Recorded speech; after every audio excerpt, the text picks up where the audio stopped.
Според податоците на софтверот специјализиран за превенција и следење на шумски пожари Ороратек, во последните 3 месеци, односно од 16 мај до 16 август, на територијата на Македонија се регистрирани 402 големи пожари. И во оваа бројка не влегуваат запалени стрништа или депонии од помал обем. Повеќе од половина, вкупно 210 пожари, се регистрирани минатиот месец. Големите пожари зафатиле вкупно 1711 квадратни километри површина, најчесто шуми во планини, или 6,7% од вкупната територија на државата. Сега е зафатена 7-кратно поголема територија за разлика од лани, кога горело на вкупно 211 квадратни километри. И имаме повеќе од двојно регистрирани пожари споредено со 2023 година. Она што е клучно за нас е што софтверот на Ороратек предвидува дека во наредните 9 дена значително ќе се намали ризикот од појава на нови шумски пожари.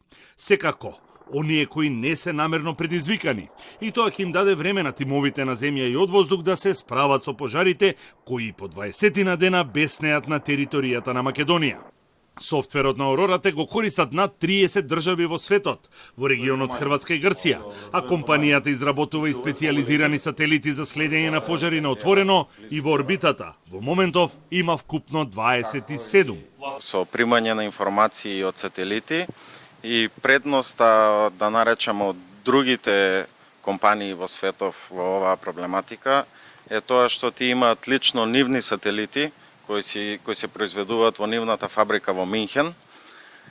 Така да тие сателити се стриктно специјализирани за пратење на пожарите, значи за нивната детекција и нивното мониторирање. Софтверот на Ороратек има 4 фази. Предвидување на ризици во наредните 9 дена, рана детекција, предвидување на трасата на пожарот каде што вештачката интелигенција ги пресметува факторите, ветар, температура и вегетација, како и анализа на изгаснатиот пожар.